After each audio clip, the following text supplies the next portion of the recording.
Assalamualaikum warahmatullahi wabarakatuh. Sahabatku para petani sawit, apa kabar? Semoga kalian selalu dalam keadaan sehat walafiat dan selalu dalam lindungan Tuhan yang Maha Kuasa tentunya, amin. Nah teman-teman, pada video kali ini saya akan sharing masalah penyakit yang sering terjadi terhadap benih PPKS, dan bahkan itu biasanya sampai ke lahan kalau memang benihnya itu masih muda, namun bisa kita obati teman-teman. Nah penyakitnya apa? Mengapa saya bisa bicara demikian? Karena saya sudah mengamati beberapa benih. Saya sudah beli PPKS ini sudah 3 kali, dan punya teman-teman saya atau bahkan yang tetangga saya itu beli dari benih sudah jadi dan penyakitnya sama. Nah itu sangat-sangat merepotkan bagi kita, namun kita juga bisa mengobatinya teman-teman. Tenang saja, penyakit itu bisa kita obati, kemudian kita juga bisa mencegahnya. Nah penyakit apa sih yang sering menyerang benih PPKS? Mungkin teman-teman juga pernah mengalaminya, atau bahkan benih yang lain juga bisa terjangkit penyakit itu. Namun kemarin waktu saya semai lonsum itu tidak terkena teman-teman, namun yang PPKS ini banyak yang terkena. Dan penyakit itu adalah penyakit bercak daun atau kulfularia. Nah ini lumayan sangat merepotkan teman-teman apabila sudah terjangkit. Ini jamur ya, disebabkan oleh jamur kulfularia namanya. Ya seperti itulah, saya sulit menyebutkannya teman-teman. Jadi jamur itu sebenarnya lumayan sangat ganas ya. Itu bisa menyerang ketika memang sawit kita ini terlalu rapat, kemudian di musim penghujan juga, atau terlalu kurang sinar matahari, dan yang terakhir juga karena mungkin kurangnya nutrisi yang kita berikan. Namun itu kita tidak bisa mengetahui secara pasti jamur itu terdapat dari mana atau terjangkitnya dari mana, ataukah apakah dari hewan ataupun dari cuaca, saya kurang tahu. Yang pasti punya teman saya itu sudah terisolasi juga masih terkena, mungkin karena hujan atau hal lain sebagainya teman-teman. Bahkan benihnya yang sudah agak mau ke lahan itu baru terkena. Nah sebenarnya penyakit jamur itu bisa dikendalikan. Yang pertama tentunya kita harus membuat sanitasi itu bersih, dan penjarangan itu harus segera dilakukan ketika memang sawit kita sudah tumbuh besar. Itu yang pertama teman-teman. Kemudian apa namanya, ketika kita memang di pre-nursery atau men-nursery, kita harus rajin menyemprotnya teman-teman. Nah Nah kita harus menyemprotnya apa? Tentunya kita harus menyemprotnya anti fungi. Jadi saya ini rutin, ini baru saya semprot uji coba tadi teman-teman. Jadi saya ini rutin menyemprotnya setiap 2 minggu sekali, supaya memang tidak terkena atau mencegahnya. Nah ini ramuannya teman-teman, ini ramuannya ya, agak jauh sedikit. Nah di dalamnya ini apa teman-teman, nanti akan saya spilkan apa-apa saja yang saya ramu di dalam ini.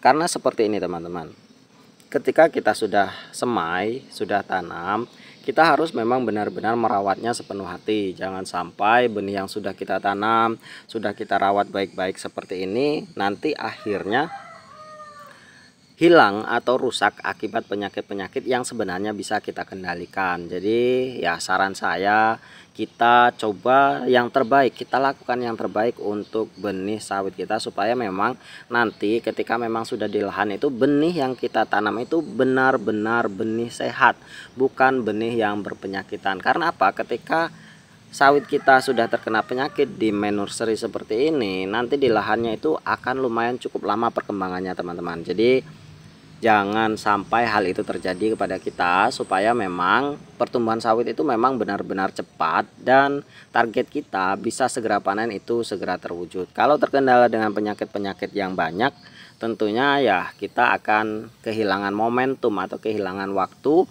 yang sangat-sangat berharga. Maka dari itu teman-teman, upayakan yang sebaik-baiknya. Nah kandungannya apa teman-teman? Kandungannya apa saja sih yang saya campurkan di sini? Yang pertama teman-teman, tentunya adalah bahan utamanya anti fungi teman-teman, atau anti jamur. Nah saya menggunakan merek ini ya, menggunakan merek ini, namun saya tidak promosi merek ini. Semuanya baik, yang penting memiliki kandungan yang sama. Nah ini kandungannya adalah bahan aktifnya hexaconazole ya teman-teman, ini hexaconazole. Nah di sini kita bisa membaca, melihatnya, yaitu untuk kelapa sawit atau pembibitan itu bercak daun Curvularia maculan spes Taolotiopsis palmarum ya, seperti itulah teman-teman, seperti baru belajar membaca ya. Ini harganya sekitar 250-an ya, kalau di Shopee online saya kurang paham karena ini pemberian dari om saya kemarin, jadi saya gunakan. Nah itu teman-teman, jadi sekali lagi apa tadi namanya, kandungannya hexaconazole, jadi tidak harus menggunakan merek ini, merek fungisida apa saja saya rasa baik, yang penting memiliki manfaat yang sama.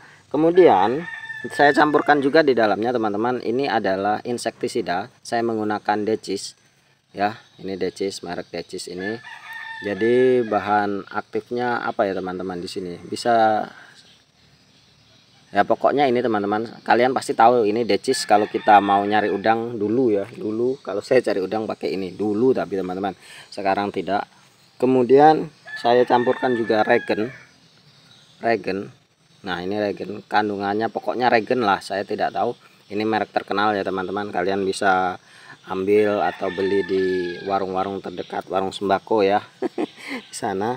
Kemudian di sini ada manuver ini juga sama untuk penggerek batang atau untuk ulat. Kemudian apa namanya itu, kita di regen untuk semut, dan Decis untuk belalang seperti itu belalang juga itu lumayan sangat-sangat mengganggu loh teman-teman, ketika memang saya dulu pernah diserang belalang sampai daunnya itu hampir habis, dan itu lumayan sangat menjengkelkan. Jadi saya dari dulu selalu menggunakan ramuan ini. Dan yang terakhir saya gunakan ini teman-teman, pupuk daun atau Gandasil D. Jadi saya campurkan, saya mix semuanya dengan takaran yang ya, takarannya semaunya saya lah pokoknya. Dengan yang kecil ini beberapa tetes Decis, beberapa tetes regen, beberapa tetes Anvil tadi, beberapa tetes manuver, kemudian serbuk Gandasilnya juga ya, saya tidak takar lah teman-teman, yang penting saya kasih di sini karena sebanyak apapun yang saya berikan tentu tidak akan melebihi dari batasan yang normal lah, seperti itu kira-kira.